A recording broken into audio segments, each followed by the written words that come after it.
was on a spacewalk and I was looking down on Earth and I was thinking, well, we are the consciousness of the universe here. You know, all of the atoms in our body, we were forged in stars, and supernova and neutron star collisions have blasted us out. We've made this journey into space before, and actually it's the natural place for us to be, really, in many respects.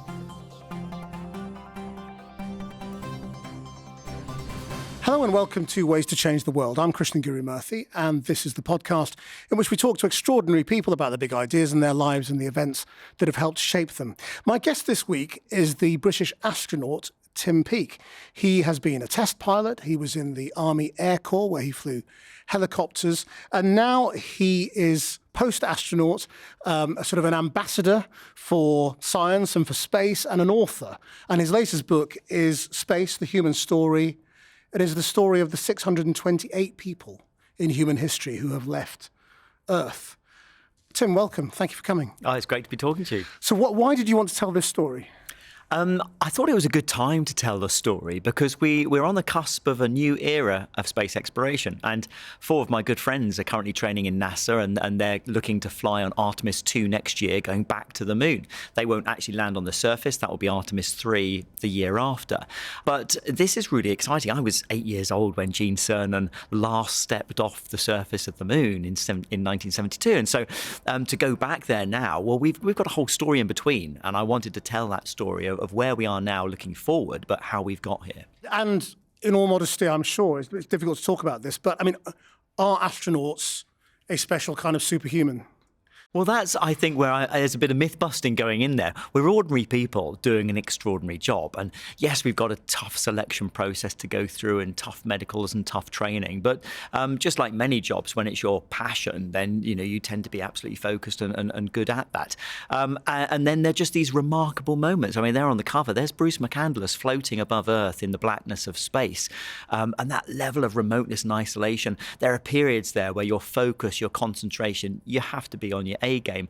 But then there are also very human moments where we all make mistakes and there are mess ups and there are tragedies, there are ups and downs. So it's really kind of a little look behind the curtains of what we've been doing and that journey. Over the years, we've gone away from being test pilots. We're scientists, we're engineers, we're medical doctors and school teachers. There's a whole realm of different jobs to be done in space. And in terms of your own experience, I mean, you have been a test pilot as well, yeah, but not of fast jets. No, I was a helicopter test pilot. Very proud of that. I did fly fast jets because when you go through test pilot school, they like to give you a mix of all aircraft. So you jump in everything and fly it. And I love flying fast jets, but I was very happy that I picked a career flying helicopters. What's this test pilot school? Test pilot school. It's like British Top Gun. It's British Top Gun. There are a few of them around the world. 2 in the US, 1 in France, 1 in the UK.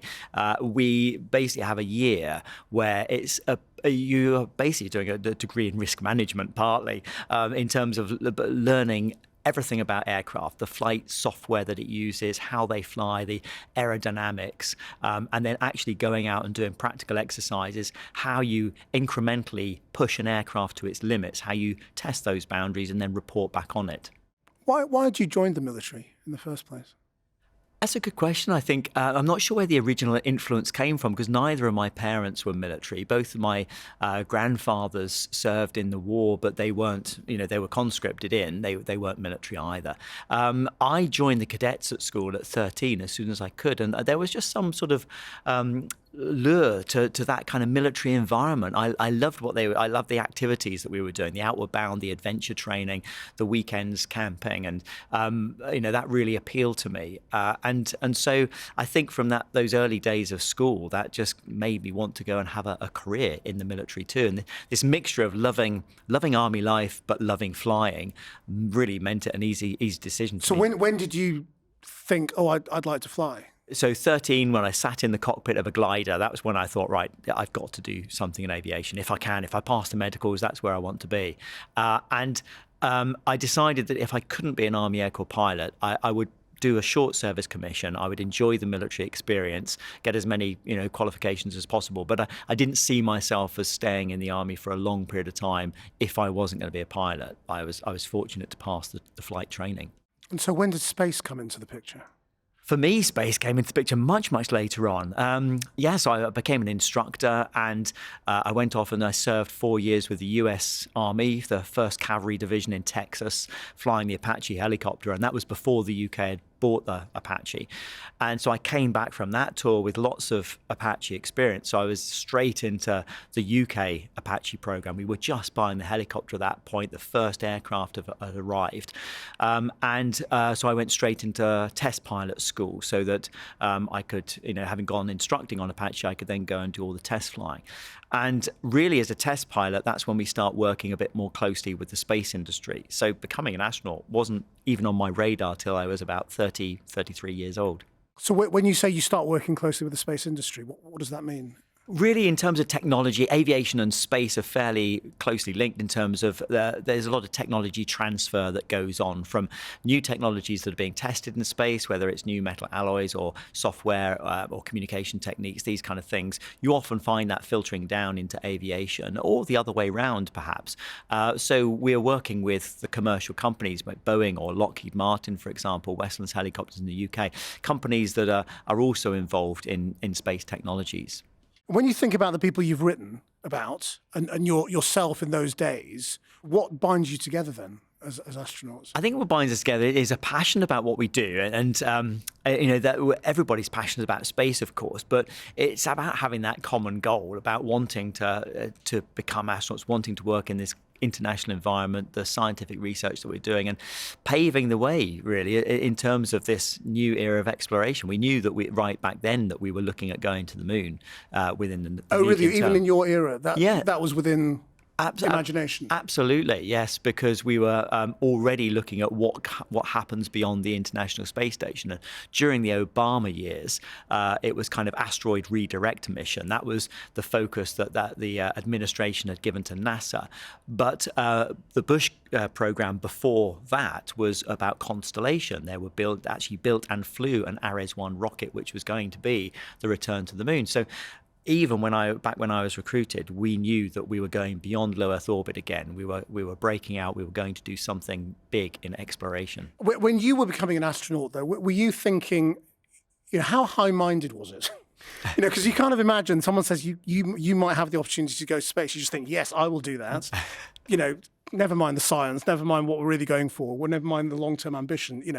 Is there an element of you that just goes, that sounds like that's going to be fun? I think there is. I think there is in all of us. And you have to actually have that because so much of the program is about uncertainty and unpredictability. I think if you were somebody who overplanned it, overthought it, you would be very, very frustrated. There has to be an element of just grasping an opportunity and running with it. And that's really, we're all like-minded as astronauts in that respect. When we were selected by the European Space Agency, we had no idea where we were going to live. We had no idea really what the role would consist of. That was actually being devised as we were going through basic training. The agency was still working out what to do with us in the next 6 months. So you've got to have that element of just rolling with the flow. And do you think the current era of new space exploration makes sense? I mean, do we really need it? Or is this just the egos of billionaires and national governments? No, it definitely makes sense. The reason it makes sense is because the International Space Station is coming to the end of its life. One of the greatest successes of that space station has been the global collaboration and cooperation. More than 20 years occupied, where Russian cosmonauts working alongside NASA, Canadians, Japanese, Europeans, and has been a seamless example of that level of successful cooperation. As the ISS gets the end of its life, we have to look beyond that. Commercial companies are now seeing the value of space, of microgravity, and because the cost of getting to space has come down by several orders of magnitude, what you can now do in space is so vastly different to what you could do just 20 years ago. So it's only right, really, that the commercial sector will take over low Earth orbit and the opportunities there, freeing up the national space agencies to have a more ambitious exploration program to go back to the moon, but this time with a view of actually staying there, permanent habitation modules. And so what is the point of even being in low Earth orbit? So when you go into what are we going to gain from this? Absolutely. When you go into microgravity, you're changing a parameter, a physical parameter that's very, very difficult to change here on Earth. The only way you can change it is in a drop tower. You'll get maybe a second or two of microgravity in a drop tower, or a parabolic flight where you can get up to 30 seconds on each parabola.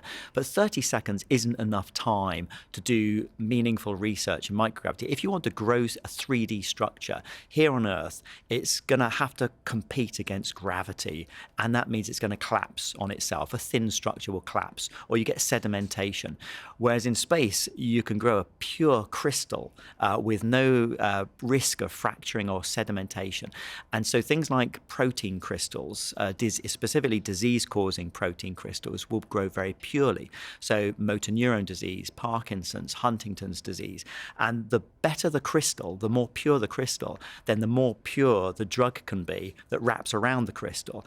And therefore, the much, much lower dosages given to patients with far fewer side effects. So we're already seeing massive benefits in the pharmaceutical industry. You have the same technology with growing metal crystals, for example. So engine turbine blades on a Rolls-Royce aircraft engine, for example, if you can make that lighter, stronger, more elastic, then it's more fuel efficient, it's cleaner, better for the environment. So all these things you can do in weightlessness that you simply cannot do on Earth. So by going into low Earth orbit, we are going to soon, I think within the next sort of 10 to 15 years, see in-orbit manufacturing really grow as a growth industry. Do you think the space industry has been very good at explaining the benefits? Not always. I think that it's been a hidden success story for far too long. And we also have a very active technology transfer plan. And part of the problem is lots of what happens in space is fundamental research. And then by the time it's actually filtered down into a practical application on Earth, maybe it's water filtration systems that are being used extensively throughout third world countries to provide clear, pure drinking water. The fact that that was developed for space is lost. Or whether it's solar panel efficiency that now makes it more viable to put on every single roof top. Who's been driving the efficiency levels for those solar panels? It's been developments for space technology, because we need the best solar panels that we can get for space, or carbon dioxide removal systems. So these technologies, we don't always do a good job of explaining where they originated from. What do you think the impact is on exploration and the kinds of things being pursued from the fact that it's Elon Musk and Jeff Bezos who are kind of calling the shots on these things? Yeah, so when you go into commercial space sector, it's very important, I think, to kind of have a look at what's going on and differentiate between Jeff Bezos, Richard Branson, for example. Now, they're doing suborbital space transportation or tourist flights for high net worth individuals. And I can completely sympathize with many people who don't have an appetite for watching high net worth individuals go and enjoy 4 minutes of weightlessness on a rocket. Why would you do that? What benefit is it to people on Earth? And I do think that what we do in space should be for the benefit of people back on Earth and should be grounded in scientific research. But fast forward those technologies 100 years, and what we might be seeing there is the 1915, 1920s of aviation. Those first flights across the Atlantic, very wealthy individuals pushing the boundaries of aviation. So in 100 years' time, we might all be taking a suborbital trip to go from London to Sydney in an hour. We may all have the opportunity to pop to a space station for a weekend. The cost of access to space could be coming down to that level. And do you think that is environmentally viable? Well, that's the next step, is making sure it is environmentally friendly and sustainable. So we're looking at cleaner rocket fuels that we can use, whether that's companies like Skyrora who are developing EcoScene. It uses the non-recyclable plastic with a very low carbon output, or Orbex, again, another company looking to launch from Scotland that are looking at bio-LPG with very, very low levels of carbon output. Ultimately, the best rocket fuel that you can get is hydrogen and oxygen. Water is the byproduct. That's the best fuel you can get.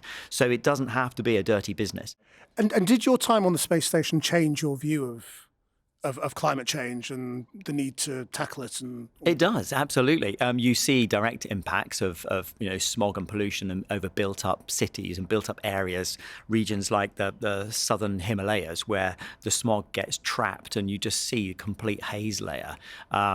And you see evidence of human impact of damage to the planet, the deforestation of the Amazon, for example. Over time, we're tracking the loss of ice around Antarctica, for example, and seeing the size of the icebergs that are being carved off increasing every year. So we're seeing that from space, and it gives you a real impact of what we're doing to our planet. And when you're up there, I mean, is that an emotional, visceral feeling that you get about what's happening to the Earth? Or the most emotional feeling is the vulnerability and the fragility of the planet. But when you see the atmosphere, it's 16 kilometers thick, and you see it at dawn and dusk, this tiny, tiny, thin strip above the planet, and you realize that, wow, that's the gas that Earth has managed to trap next to it, and we're lucky that it's got 21% of oxygen and it's keeping us alive. But that's no guarantee. Mars once had an atmosphere that may have been able to sustain life and doesn't anymore. Venus may have done as well, and that's had a runaway greenhouse gas. So we are surrounded by planets in our local neighborhood that potentially could have supported life and now do not. So let that be a warning to us. No planet will remain a life-sustaining planet forever. I know these are sort of all very cliche questions, but they are the things that you wonder about when you're talking to an astronaut, which is, do you think about God, when you're up there? Do you, or wonder whether such a thing is there? Does it change your perspective on life? It completely changes your perspective, absolutely. And I think it should do. It would be remarkable if you could come back from a trip to space and not have some sort of changed perspective, having seen the Earth from that vantage point. For some people, it's very spiritual. For some people, it's a very religious experience, if they are religious. I'm not a religious person, but I absolutely, can see how it makes you think about spirituality, and it makes you think about the origins of the universe and where we are. And I kind of saw it from a scientific point of view, thinking how amazing and how incredible it is. It's that connection with the universe. Because we often think of ourselves as separate to nature. Today, we're surrounded by technology, and we've distanced ourselves from nature, but we're not. And we've distanced ourselves from the universe, but we're not. What's remarkable, when I was on a spacewalk and I was looking down on Earth, and I was thinking, well, we are the consciousness of the universe here. All of the atoms in our body, we were forged in stars, and supernova and neutron star collisions have blasted us out. We've made this journey into space before. And actually, it's the natural place for us to be, really, in many respects. So you think of it from that point of view. Isn't it incredible that the universe has created conscious beings who can reflect on their place in the universe? And this is another sort of silly one in a way, but do you think we are the only consciousness in the universe? No, not at all. Again, statistically, I think that's one of the most remarkable things about the universe. If you look about other galaxies, we assume that the universe has got common laws throughout it, and every galaxy is operating to those similar common laws and those four fundamental forces that we know. And the Milky Way has got a couple of 100 billion stars in it. There are a couple of 100 billion galaxies we can see in our observable universe. There's water everywhere, even in our own solar system. There's an abundance of water. There are carbon compounds in our own solar system everywhere. The building blocks for life are everywhere. We've only just started looking at other planets. We've already found 5,000 planets around stars in our local vicinity, and many of them are in the Goldilocks zone, the habitable zone where liquid water can exist. So wherever we look, the chances for life are there in abundance. So to think that life hasn't made that evolutionary step on another planet somewhere, I think is a statistical improbability. So we talked a little bit about low Earth orbit and the commercialization of that. But as you say, big exploration to other planets is very much national governments and ought to be international cooperation, I suppose, isn't it? Well, national governments, but I forgot to kind of finish that train of thought, because going on from the Branson and Bezos, I would kind of put them in one category and put them to the side, in which is suborbital tourism. Now let's look at SpaceX and Elon Musk. That's very, very different. going into orbit is a huge step up from suborbital, just in terms of the energy and the technology. Elon Musk has been flying cargo to the space station for several years now, and SpaceX is the only way of getting humans into space right now, other than with the Russians on a Soyuz, to get to the International Space Station until the Boeing Starliner comes fully online. And Musk's Starship rocket is the way that we're going to go back to the moon. That's the human lander system. We cannot go back to the moon without SpaceX and Elon Musk. So SpaceX is on the critical path to the Artemis exploration program. So they are, an order of magnitude above currently what Branson and Bezos are doing. Isn't that very worrying? The entirety of sort of human space exploration is dependent on an eccentric billionaire. No, because they're operating to a government contract and they're fulfilling their obligations. I think Saturn V was built in the same way, really. NASA handed out a government contract to commercial organizations to build a rocket and build a lunar lander, build a rover, build the spacesuits. So in that respect, it's a similar model that we've used for many, many years.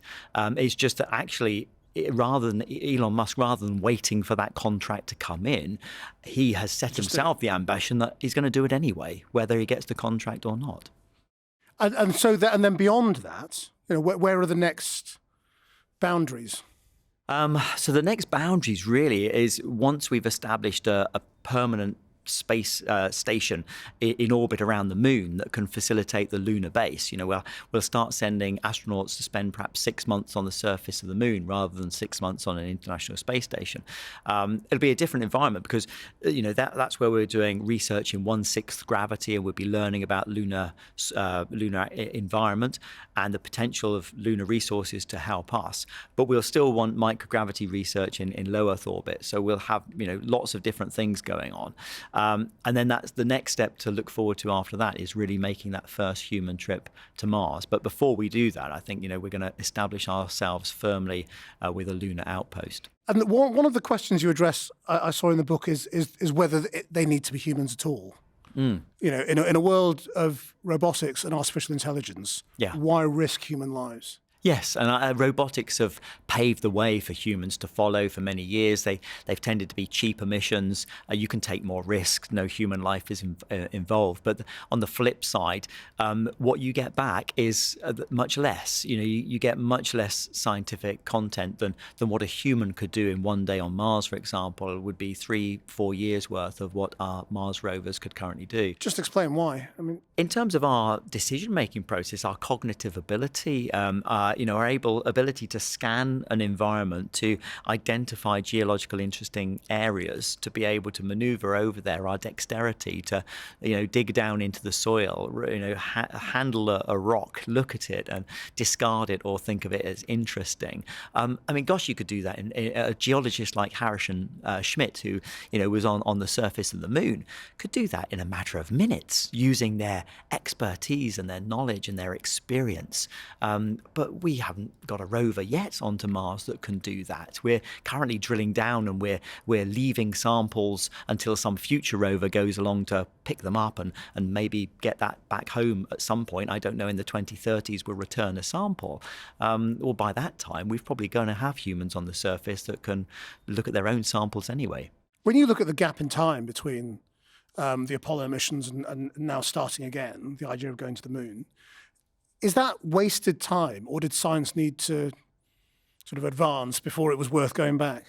No, it wasn't wasted time. It was an inevitability of what you were trying to do with budgets. So in the Apollo era, NASA was spending about 5% of GDP on the Apollo program. That is unsustainable. It's a vast amount of money. Of course, it fulfilled their aims, winning the space race and showing that technical prowess in a time where that was important to the US to do so. But budgets today are not even 0.5% of GDP. That's for NASA, and NASA is a huge budget compared to Europe or other countries. So we are spending far, far less money on space. So everything takes more time.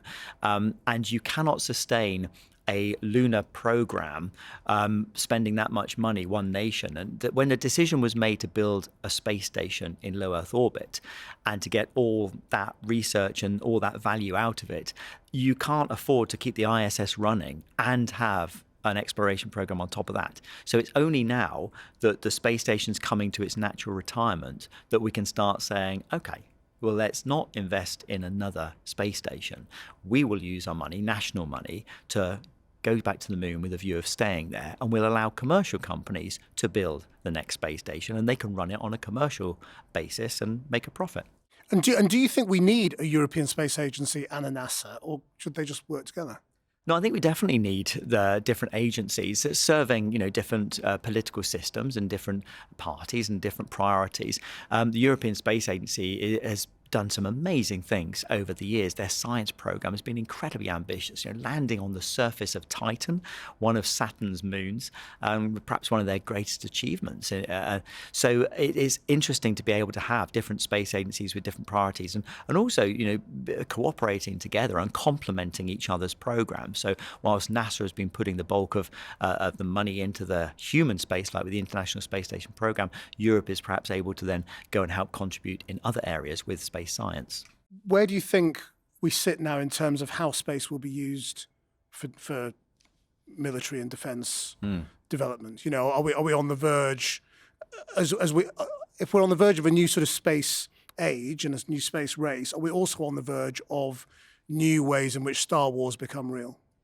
I'm not sure that we're in a new era for that. I think it's always been the case. I mean, when you look back to Sputnik orbiting over the United States, the first thing in their mind was a military threat. Here's a Soviet satellite of which they could do nothing about. And so that really drove the initial space race. Space has always been the high ground, the ultimate high ground. And so it's always had this kind of military level of interest. We went through the Reagan era of Star Wars and, laser-based direct energy weapon systems that could defeat intercontinental ballistic missiles.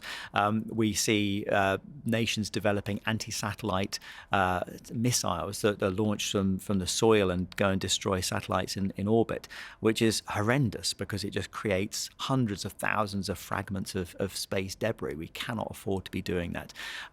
So we've always seen space as having this military application, and I think we always will. As space becomes more important to us, it's part of our critical national infrastructure.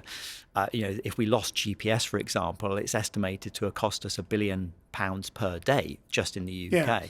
Yes. Communications, broadband internet, all these kind of things. So we have to protect those assets.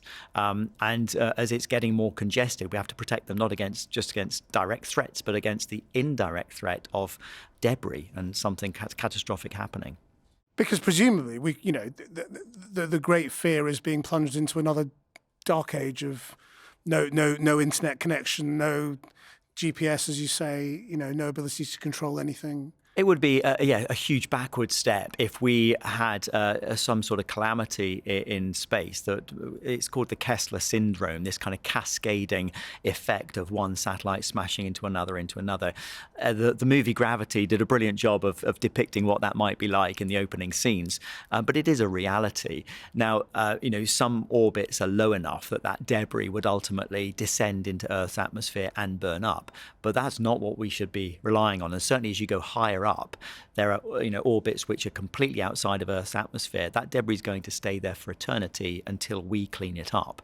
So we do need to protect space as an environment for our future generations. We need to make sure that we can still travel safely outside of Earth's atmosphere and go to places like the moon. How would we do that? I mean, that sounds like international cooperation. And international cooperation on Earth is hard enough and doesn't work very well.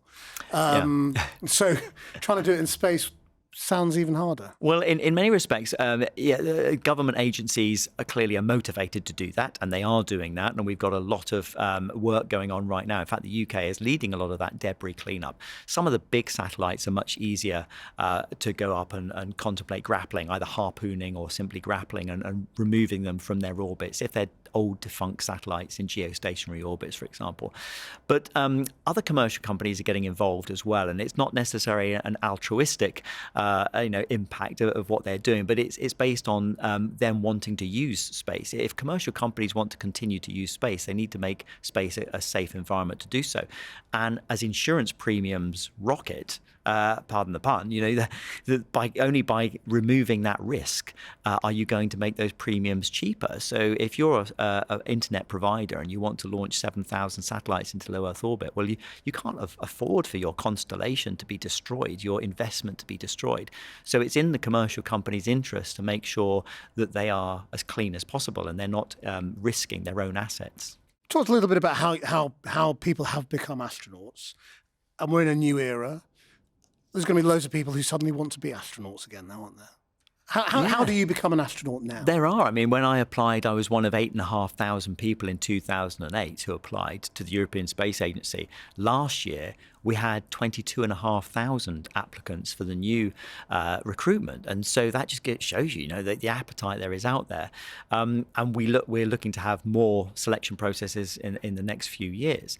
So I think it's really exciting that today people can have that as an aspiration. I mean, when I was growing up at school, I watched the space program, but hey, it was something that the US were doing. It's something that Russia was doing. And, in the UK, we couldn't be an astronaut. That wasn't open to us. Well, it is now. And I think that's great. And what's the requirement? I mean, because you imagine, well, you have to be young and fit and super intelligent. And are all of those things true? I mean, can not anybody so much, in theory survive in space? Yeah, it's interesting. Young, not so much, actually. We're looking for experience, operational experience. You have to have had a career before, and you have to have shown that you've excelled in that career. So you're probably going to be in your mid-30s, early to mid-30s, before you achieve that.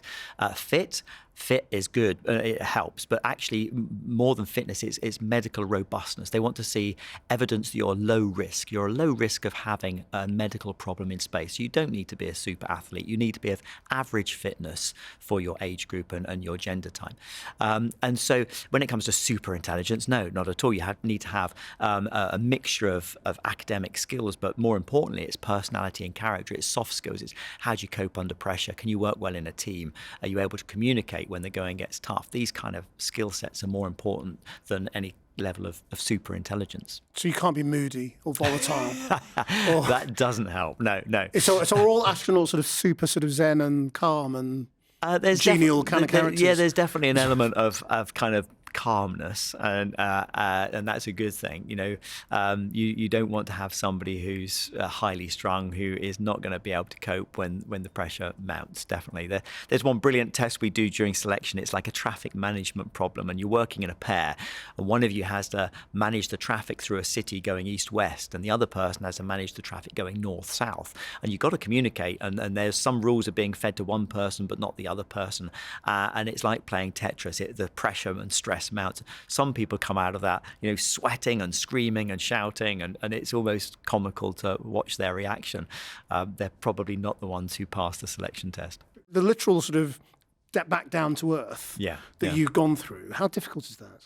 And how did you cope with it? It is difficult because, it's a very small community in the space industry. And I lived for, 6 months with 2 other crewmates. And we trained for 2 years before that, shoulder to shoulder. And when we landed, within hours of landing, Yuri was off to Moscow, Tim was back to Houston, and I was off to Cologne. And that was it. We were kind of separated. Back into normal life. No decompression, just straight back into it. And that's a very tough thing to deal with. Is it depressing? We were too busy to be depressed, I think. But and also the whole process of debriefing and your input being valuable back into the program, I think that helps you kind of come down from your mission in a more sort of structured way.